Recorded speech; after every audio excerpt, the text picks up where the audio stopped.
예, 감사합니다. 오늘도 이렇게 예배의 자리에 나오신 우리 모든 성도님들을 진심으로 환영하고 축복합니다. 예, 언제까지가 될지 모르겠습니다. 예, 언제까지가 될지는 모르겠는데, 예, 날씨가 너무 좋죠. 예, 한 2주 전까지만 하더라도 날이 계속 무더워가지고 이 더위가 언제까지 갈까 그런 생각을 했는데, 그런 생각이 무색하게 갑자기 좀 날씨가 너무 좋아진 것 같아요. 어제는 이제 그 가평에서 사역하고 계시는 한 목사님이 계셔가지고 그 목사님을 뵈러 가평에 갔다가 또 오늘 오전에는 또 쉬는 날이었지 않습니까? 그래서 우리 아가들 데리고 서울식물원에 잠깐 갔다가 왔는데 날씨가 정말 너무 좋더라고요. 볕은 아직 조금 따가운 것 같아요. 가을볕이 그렇듯 볕은 조금 따가웠는데 바람이 시원하게 불어서 어, 꼭 하나님이 선물을 주시는 것 같다. 선물을 주시는 것 같다. 그런 생각이 들었는데, 예, 이 자리에 계신 우리 성도님들도, 어, 하나님께서 주시는 선물 같은 날들을 만끽하실 수 있게 되기를 진심으로 축복합니다. 예, 오늘 이 시간에는 가장 큰 은혜, 오늘 이 시간에는 가장 큰 은혜라는 제목으로 우리 하나님의 말씀, 또 하나님의 말씀 가운데 나타난 하나님의 은혜, 우리 함께 나누도록 하겠습니다. 오늘 본문은요, 우리 지난주 나누었던 본문에서 이어지는 본문입니다.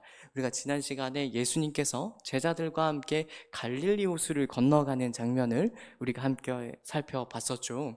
거기서 이제 감당 못할 그 폭풍우를 만났는데 예수님께서 그 폭풍우를 잠잠케 하시는 그런 내용을 우리가 지난주에 살펴보았습니다.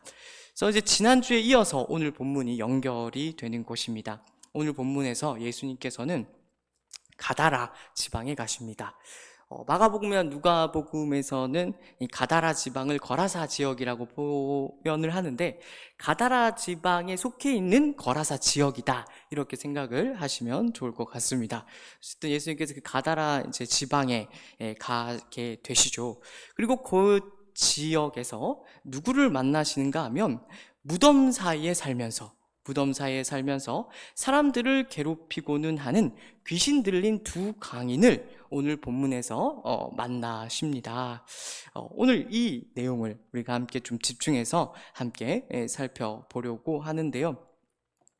마가복음이나 누가복음에 가면은 이 마태복음의 내용이 좀 더 자세하게 풀어서 설명되어 있는 것을 우리가 확인을 할 수가 있습니다.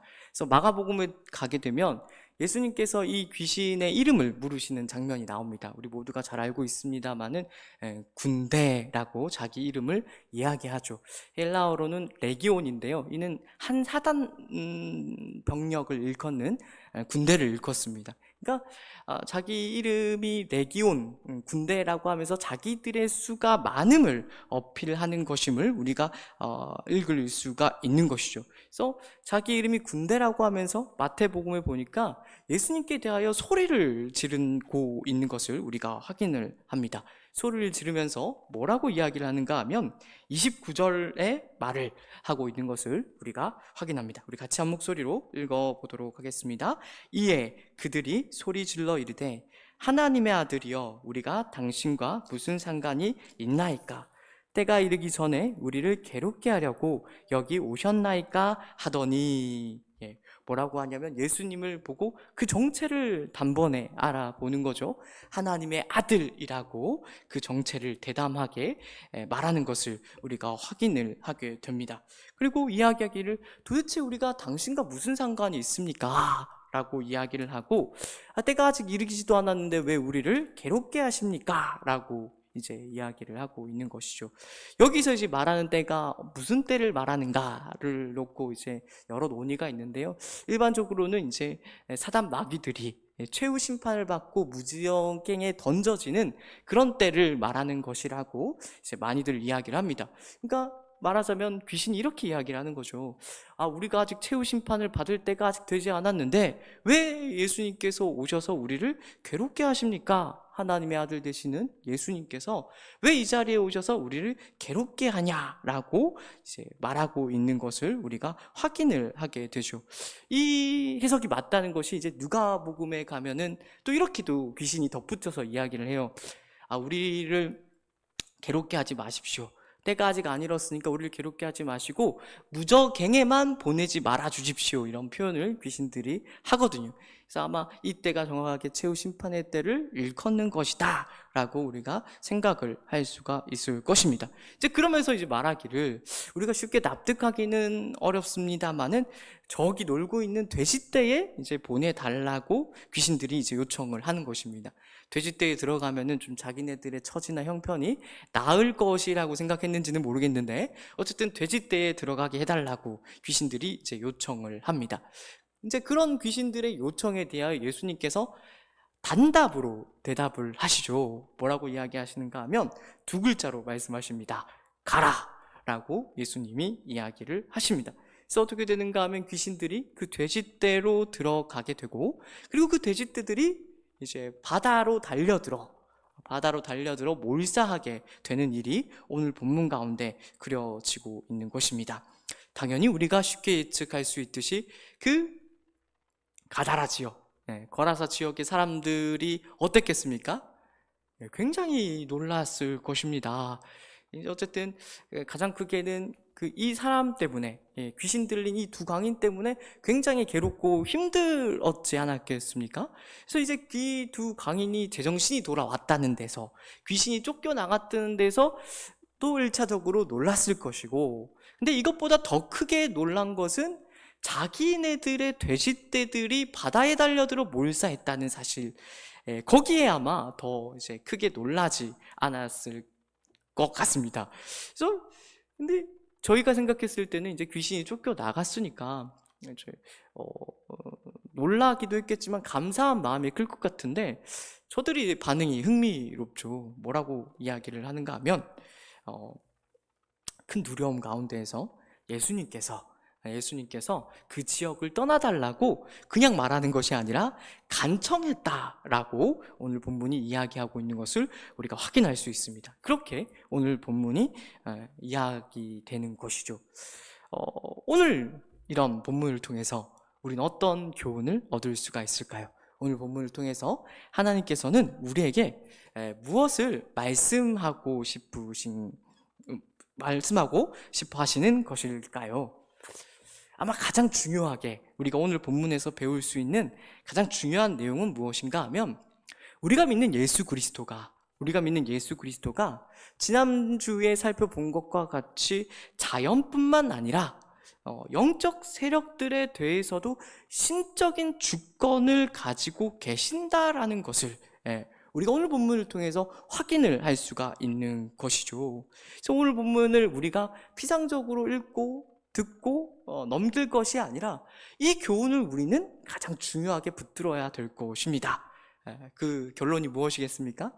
붙든 결과 우리가 이 세상을 살아가면서 이제 여러 가지 많은 악한 영적 세력들에 대하여 이야기를 듣지 않습니까? 그런 악한 영적 세력들에 대해서 겁내거나 두려워할 필요가 없다라는 것이죠. 왜 그렇습니까?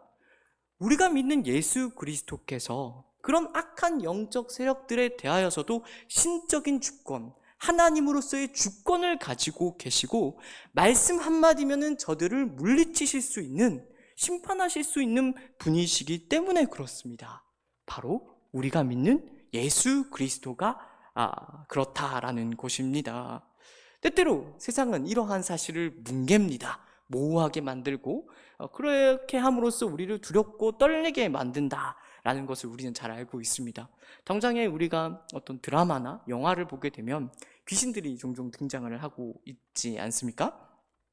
그런데 이 귀신들이, 이 악한 영적 세력들이 세상에서 어떻게 그려지는가 하면 마치 주님과 대등한 힘과 능력과 권세를 가지고 있는 것처럼 이제 그려지고는 한다라는 거예요. 그러나 우리가 분명히 해야 될 것은, 성경은 결코 조금도 그렇게 가르치고 있지 않다라는 것을 우리가 오늘 본문을 통해서 분명히 확인할 수 있어야 된다는 것이죠. 오늘 본문을 다시 한 번 더 우리가 볼 수 있기를, 그래서 확인할 수 있기를 바랍니다. 조금 이제 속된 표현을 하자면, 사단 마귀는 혓바닥이 길죠. 오늘 본문을 보면은 사단이 매우 길게 이야기를 하고 있는 것을 우리가 보게 됩니다. 근데 우리 주님께서 오늘 본문에서는 딱 한마디 하십니다. 그것도 두 글자로, 우리 한글로는 두 글자로 이렇게 되어 있는데 뭔가 하면 가라! 이 한마디 딱 하시죠. 이런 사실에서도 우리가 확인을 할 수 있듯이 우리가 악한 영적 세력들에 대해서 절대로 겁내거나 두려워해서는 안 된다라는 그런 교훈을 우리가 들을 수 있어야 된다는 것입니다. 그렇다고 해서 우리가 뭐 조금도 신경 쓰지 말아야 된다 그런 의미는 아닙니다.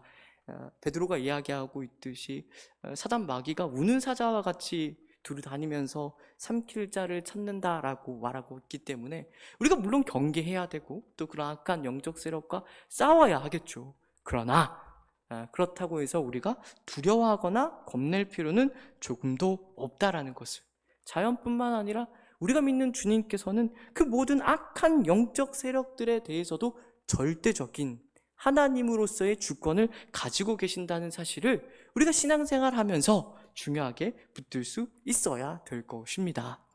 그리고 우리가 다음으로 또 오늘 본문을 통해서 배울 수 있는 중요한 것이 무엇인가 하면 바로 우리가 예수 그리스도를 알고 믿는 것이 가장 큰 은혜라는 사실을 가르치고 있다라는 것입니다. 저는 오늘 본문을 읽으면서 하나님이 우리에게 이것을 좀 중요하게 가르치고 싶어 하신다라는 그런 생각이 들었습니다.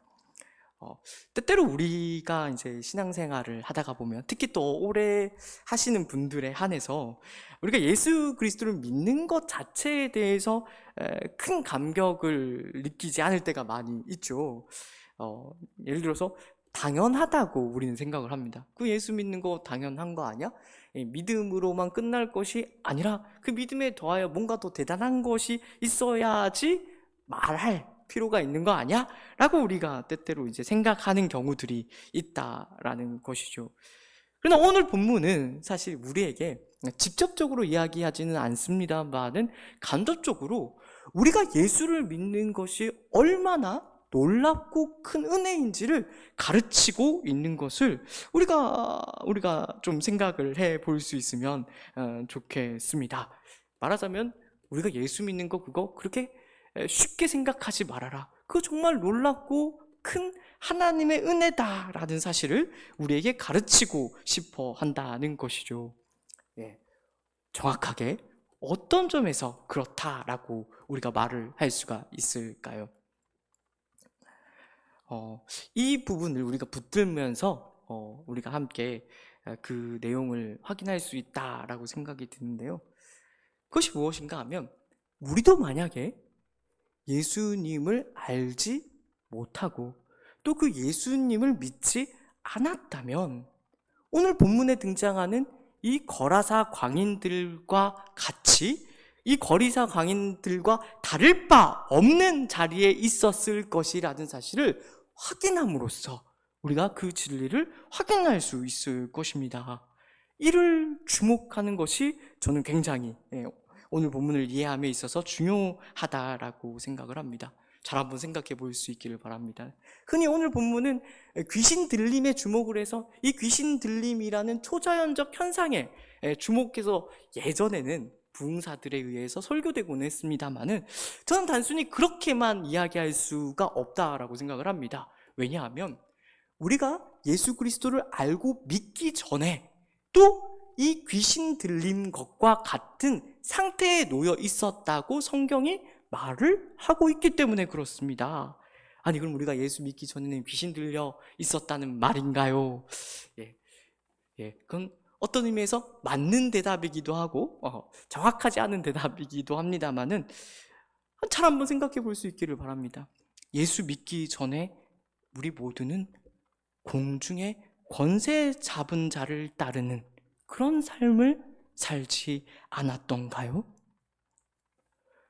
거기에서 공중 권세 잡은 자를 따르면서 우리는 육체의 욕심을 따라 지내며 육체와 마음에 원하는 것만을 함으로써 본질상 진노의 자녀된 삶을 살고 있지 않았던가요?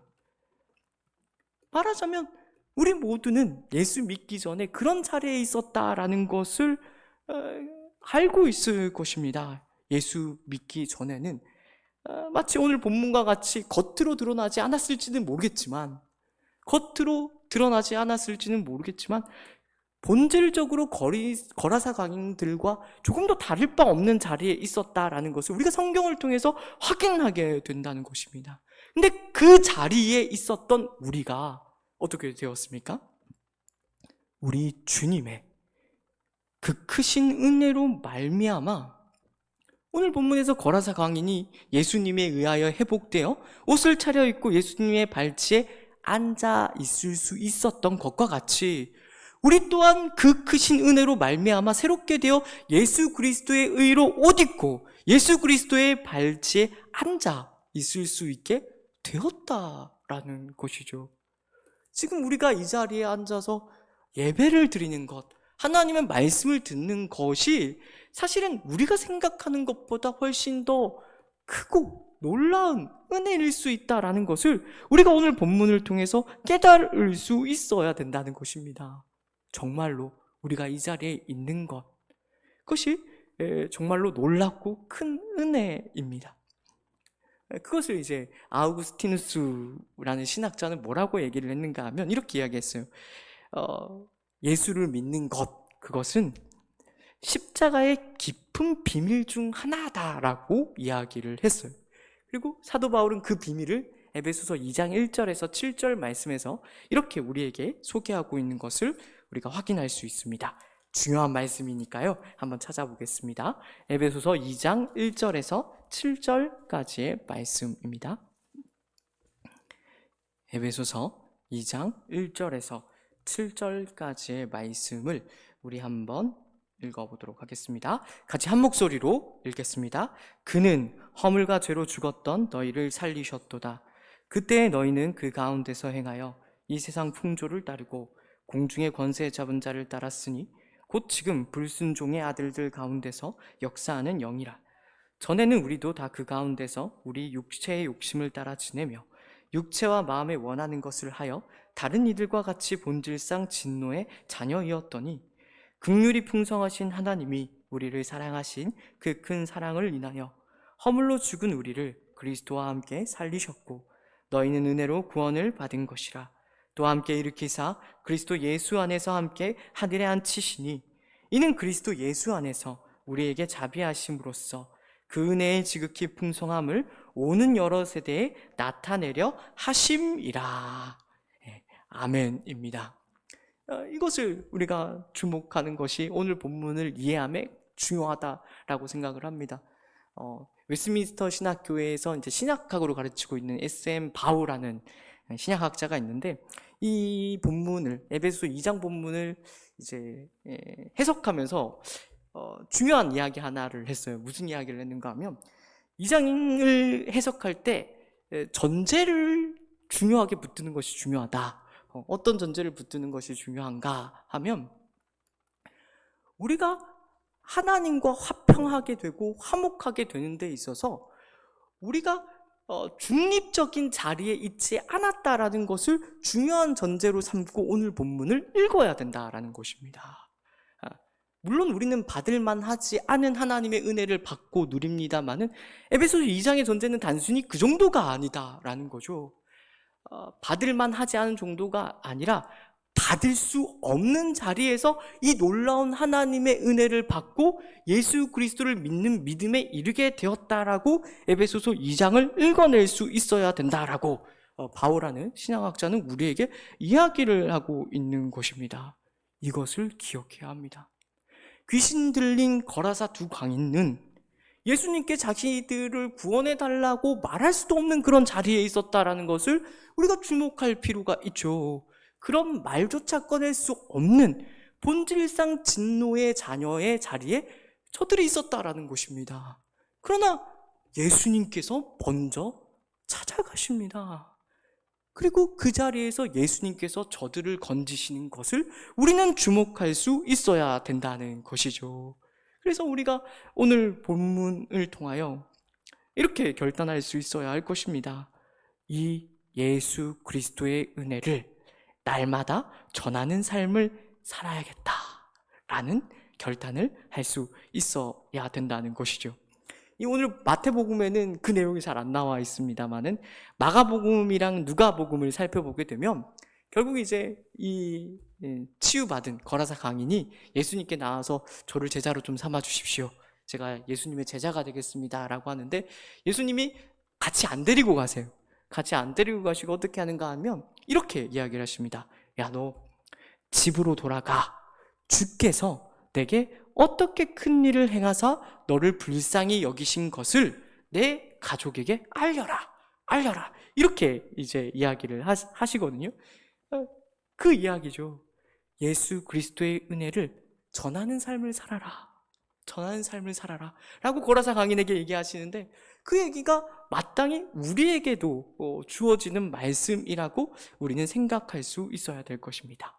우리는 마땅히 이와 같은 예수 그리스도의 은혜를 알리는 삶을, 전파하는 삶을, 선포하는 삶을 마땅히 살아낼 수 있어야 된다는 것이죠. 그런데 여기에 한 가지 문제가 있습니다. 어떤 문제가 있는가 하면 우리가 그렇게 예수 그리스도의 은혜를 전하고 전파하고 선포하는 삶을 살아야 된다는 것은 아는데, 너무나도 잘 아는데 그렇게 삶을 살아내지 못할 때가 많이 있다라는 거죠. 여러 가지 많은 이유가 있습니다. 여러 가지 많은 이유 때문에 그 은혜를 전하지 못하는데 그 중에 아마 가장 흔하고 대표적인 이유는 아마도 이것일 것입니다. 무엇인가 하면 은혜 받은 증거가 남들보다는 조금 없거나 부족하다라는 생각 때문에 그렇다는 거죠. 예를 들어서 우리가 예수 그리스도의 은혜를 전하려면 그 증거된 표가 분명히 있어야 된다라고 생각을 하지 않습니까? 예를 들어서 가장 단적인 예로 예수 믿어서 잘된 게 있어야 된다는 거죠. 예수 믿어서 형통한 게 있어야 된다, 성공한 게 있어야 된다라고 우리가 흔히 잘못 생각할 때가 있다라는 것입니다. 뭐 꼭 그런 것이 아니더라도 뭐 세상적으로 잘 나가고 성공하고 형통하는 것뿐만 아니라 어떤 초자연적인 그런 체험 같은 게 있어야 그 예수 그리스도의 은혜를 우리가 좀 잘 전하지 않겠는가. 나도 그 은혜를 전하고 싶지만 그런 은혜가 없어서 부족해서 못한다라고 생각할 때가 많다라는 것이죠. 그러나 제가 오늘 이것을 도전하고 싶습니다. 오늘 이 시간 하나님께서 오늘 마태복음 본문을 통해서 우리 성도님들에게 말하고 싶어하는 것이 우리 성도님들의 마음에 콕 하고 잘 박혔으면 좋겠습니다. 그것이 무엇인가 하면 앞에서도 제가 다시 한 번 더 말씀드렸듯이 예수 그리스도를 알고 믿는 것이 정말로 큰 은혜다라는 것을 우리가 오늘 이 시간 분명히 할 수 있어야 된다라는 거죠. 이 믿음은 아무나 가질 수 있는 것이 아니다라는 것을 우리가 기억할 수 있어야 된다는 것입니다. 흔히 이렇게 우리가 생각을 하지 않습니까? 우리가 구원받은 것은 내가 믿기로 선택하고 결정했기 때문에 내가 구원받은 것이다 라고 생각을 합니다. 물론 그 말은 맞습니다. 내가 믿었기 때문에 우리는 구원을 받습니다. 그러나 이 말은 잘 이해해야 합니다. 우리가 믿어서 구원을 받지만 그 믿음은 전적으로 하나님의 주권적인 은혜에 의하여 허락된 것이라는 사실을 우리는 분명히 할 수 있어야 된다라는 것이죠. 우리가 어느 자리에 있었다고요? 에베소서에서도 확인을 했습니다만은 우리는 원래 공중의 권세 잡은 자를 따라 살아갔던, 그래서 불순종의 아들들로서 본질상 진노의 자녀된 삶을 살고 있었다라는 것을 기억해야 합니다. 이 말이 갖는 함의가 우리가 죄와 허물로 말미암아 우리의 영혼이 죽었기 때문에 영적인 것에 대하여 전혀 무감각한 그런 자리에 있었다라는 것을 우리가 깊이 생각할 수 있어야 되는 것이죠. 그런 자리에 있는 우리에게 주님께서 먼저 찾아와 주신 것입니다. 우리가 어떤 반응, 어떤 선택, 어떤 결정을 할 수 있는 상태에서 주님이 찾아오셨고 믿을 수 있는 기회를 주셨기 때문에 우리가 그것을 잡았다라는 그런 설명을 하는 것이 아니라 우리는 어떤 선택과 결정을 할 수 없는 전적으로 타락하고 부패한 자리에 있었는데, 그 자리에 그럼에도 불구하고 주님께서 찾아오셨고 우리를 새로운 피조물로 만드셨고, 그것을 통하여 자기 자신을 드러내고 알리셨으며 믿게 만드심으로 말미암아 우리 모두가 구원을 얻게 되었다라는 것입니다. 이 은혜를 우리가 깊이 생각할 수 있어야 된다는 것이죠. 조금 이해하기 좋게 표현을 하자면 이렇게 말을 할 수 있을 것입니다.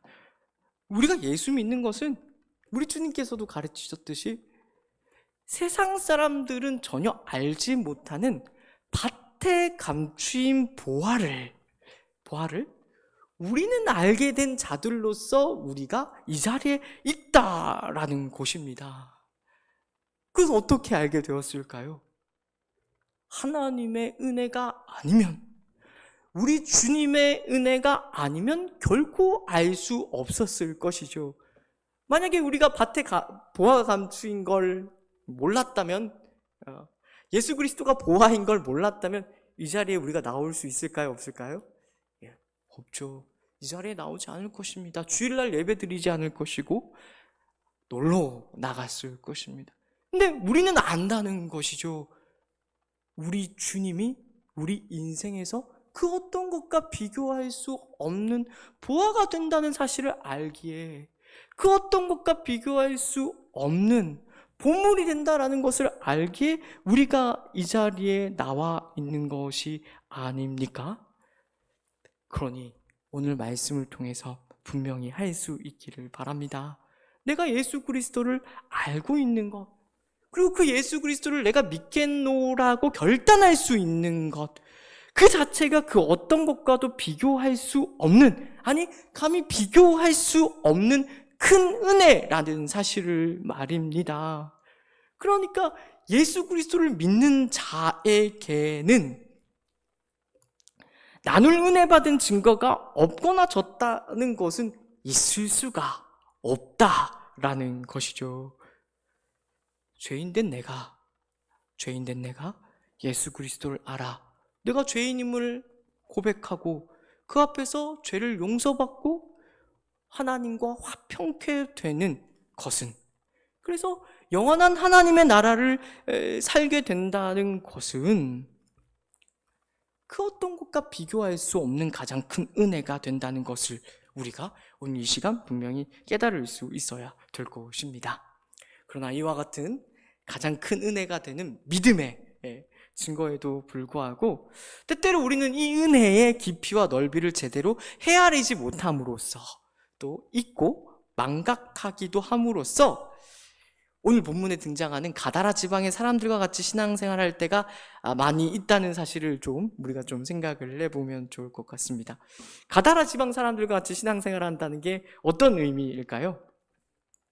오늘 본문을 보면 가다라 지방 사람들이 예수님이 오셨음에도 불구하고, 예수님이 귀신을 쫓아내셨음에도 불구하고 예수님더러 제발 좀 떠나주십시오라고 간청하는 것을 우리가 보지 않습니까?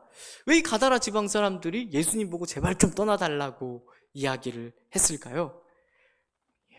여러 가지 많은 이유가 있겠지만 가장 결정적으로는 자기 돼지떼가 바다에 몰사해 버리는 바람에 난처해졌기 때문에 그럴 것입니다.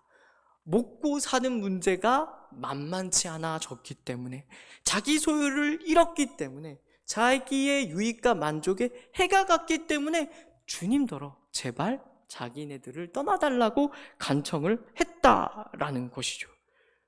때때로 우리가 그러한 잘못에 빠질 때도 있다는 것을, 이런 가다라 지방의 사람들과 같은 신앙생활을 할 때가 있다는 것을 우리는 유념해야 되고, 또 경고를 받을 수 있어야 될 것입니다.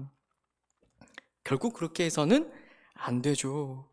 물론 우리가 신앙생활을 하다가 보면 여러 가지 많은 어려운 일들로, 어떤 상황이나 또 문제로 인하여 손해를 입을 수도 있고 피해를 입을 수도 있고 거기에서 원망하고 불평할 수도 있을 것입니다. 사람이니까요. 마음이 힘들 수 있어서 우리 주님께 그런 조금 적절하지 않은 마음으로 나아갈 때가 있을 수도 있다라는 것이죠. 그러나 그때에도 우리가 무엇을 기억할 수 있어야겠습니까? 우리 주님의 말씀을 꼭 기억할 수 있어야 할 것입니다. 주님이 이렇게 이야기하셨죠. 사람이 온 천하를 얻고도 자기 목숨을 잃으면 무엇이 유익하리요? 사람이 온 천하를 얻고도 자기 목숨을 잃으면 무엇이 유익하리요? 라고 하신 그 주님의 말씀을 우리는 모든 상황, 모든 환경, 모든 처지에서 우리가 생각할 수 있어야 된다라는 것이죠. 다시 한 번 더 말씀드립니다. 우리는 그 하나님의 가장 큰 은혜로 말미암아 믿음을 소유하게 되었고, 그 믿음을 소유함으로 말미암아 영원한 하나님의 나라를 살게 된 자들이라는 것. 예수님의 말씀에 나타난 표현을 빌리면 자기 목숨을 잃어버린 자가 아니라 자기 목숨을 얻은 자들이라는 것을, 온 천하 바꿀 수 없는 그런 생명을 얻은 자들이라는 것을 우리는 기억할 수 있어야 된다는 것이죠. 밭에 감추인 보화를 세상 사람들은 몰라도 우리는 알고 발견한 자들로서 우리가 이 땅 가운데 있다는 것입니다. 그렇다면 우리의 마땅한 태도가 무엇이 되어야 하겠습니까? 우리가 정말로 이 사실을 믿는다면 기뻐해야 할 것입니다. 어떤 상황과 환경 속에서도 어떤 불가피한, 일어나지 않았으면 하는 그런 폭풍우와 같은 상황 속에서도 우리가 절대 놓치지 말아야 되는 가장 근본적인 우리 삶의 태도는 기쁨이어야 합니다. 왜요? 우리는 온 세상과 온 천하와 비교할 수 없는 생명을, 영생을, 영원한 하나님의 나라를 얻은 자들이기 때문에 그렇다는 거죠. 그러면 기쁨 가운데에서 우리는 우리가 가지고 있는 것들에 대하여 생각을 뜯어고칠 수 있어야 할 것입니다. 우리가 가진 소유에 대하여 어떻게 생각해야 됩니까? 밭에 감추인 보화 비유에서 그걸 알게 된 사람이 어떻게 하죠? 자기 소유를 다 팔아 그 밭을 사려고 한다, 이렇게 이야기가 되지 않습니까? 그럼 우리도 마땅히 정말로 이러한 믿음에 굳게 서 있다면 그렇게 생각할 수밖에 없다는 것이죠. 소유가 아깝지 않아야 한다라는 것입니다. 그래서 사도 바울도 빌립보서 3장 7절에서 9절 말씀에 이렇게 멋있는 신앙 고백을 하는 것을 우리가 확인을 하게 됩니다. 우리 말씀의 결론으로 좀 삼아 보려고 하는데요. 빌립보서 3장 7절부터 9절까지 말씀을 큰 목소리로 함께 읽어보도록 하겠습니다. 빌립보서 3장 7절부터 9절까지의 말씀입니다. 우리 큰 목소리로 함께 한 목소리로 읽도록 하겠습니다. 그러나 무엇이든지 내게 유익하던 것을 내가 그리스도를 위하여 다 해로 여길 뿐더러 또한 모든 것을 해로 여김은 내 주 그리스도 예수를 아는 지식이 가장 고상하기 때문이라. 내가 그를 위하여 모든 것을 잃어버리고 배설물로 여김은 그리스도를 얻고 그 안에서 발견되려 함이니 내가 가진 의는 율법에서 난 것이 아니요 오직 그리스도를 믿음으로 말미암은 것이니 곧 믿음으로 하나님께로부터 난 의라. 참으로 아멘입니다. 바라기는 이 자리에 나오신 우리 모든 성도님들이 이와 같은 사도 바울의 고백을 할 수 있게 되기를 진심으로 축복합니다. 예수 그리스도를 아는 것과 그 어떤 것을 바꿀 수 없다는 것을 정말로 그냥 머리로만이 아니라 정말로 분명하게 깨달아 붙으시기를 축복합니다. 저는 바로 여기에 우리의 기쁨과 평안의 근본적인 이유가 있다라고 생각을 합니다. 그걸 붙드셔야만 합니다. 다른 것들로 마음이 어지러워지지 마시고 이 세상을 살아가면서 우리가 당하는 여러 가지 많은 일들로 인하여 이 신앙의 근본되는, 신앙의 반석되는 이 예수 그리스도를 아는 지식의 가치를 잃어버리지 마시고 굳게 붙드심으로 말미암아 기뻐하시게 되기를 참된 평안을 누리시기를, 세상 사람들은 감히 알 수도 없고 누릴 수도 없는 진정한 기쁨과 평안을 회복하고 누릴 수 있게 되기를, 그리고 마지막으로 그 기쁨과 평안 가운데에서 예수 그리스도께 입은 은혜를 날마다 전하고 전파하고 선포하실 수 있는 우리 믿음의 성도님들 되시기를 진심으로 축복합니다. 가장 큰 은혜, 이 믿음을 굳게 확인하셔서 이제는 은혜 받지 않은 자처럼 살아가는 것이 아니라 조금도 부족하지 않은 그 은혜를 받은 자로서 매일매일을 기쁨과 평안 가운데 은혜를 전하며 사시는 우리 모든 성도님들 되시기를 축복합니다. 기도하겠습니다. 사랑과 은혜가 많으신 하나님 아버지, 은혜를 감사합니다. 오늘 말씀을 통하여서 우리가 받은 가장 큰 은혜가 바로 우리가 예수 그리스도를 알고 믿은 것에 있다라는 사실을 확인하였습니다. 때때로 우리는 이 믿음이 별거 아닌 것 같이 느껴질 때가 있습니다. 별로 중요하지 않은 것처럼 여겨질 때도 있습니다. 당연한 것처럼 생각될 때도 있습니다. 그러나 오늘 말씀을 통하여 이 믿음이 얼마나 놀랍고 가장 큰 하나님의 선물이 되고 또 십자가의 깊은 비밀 중에 하나라는 것을 깨닫게 하여 주시니 감사합니다. 이 믿음 가진 우리 모두가 이제는 기뻐하고 평안을 누리며 감사하는 매일매일을 살아가는 저희 모두가 될 수 있게 도와주옵소서. 이 예수 그리스도를 더욱더 굳게 붙들므로 말미암아 이 믿음에 굳게 서 있고, 그리하여 세상에서는 누릴 수 없는 참된 기쁨과 평안을 누리며 매일매일을 살아낼 수 있는, 그리고 그 은혜를 이제는 다른 핑계를 대지 아니하고 전하고 선포하며 전파하며 살아갈 수 있는 우리 모든 성도님들 될 수 있도록 축복하여 주옵소서.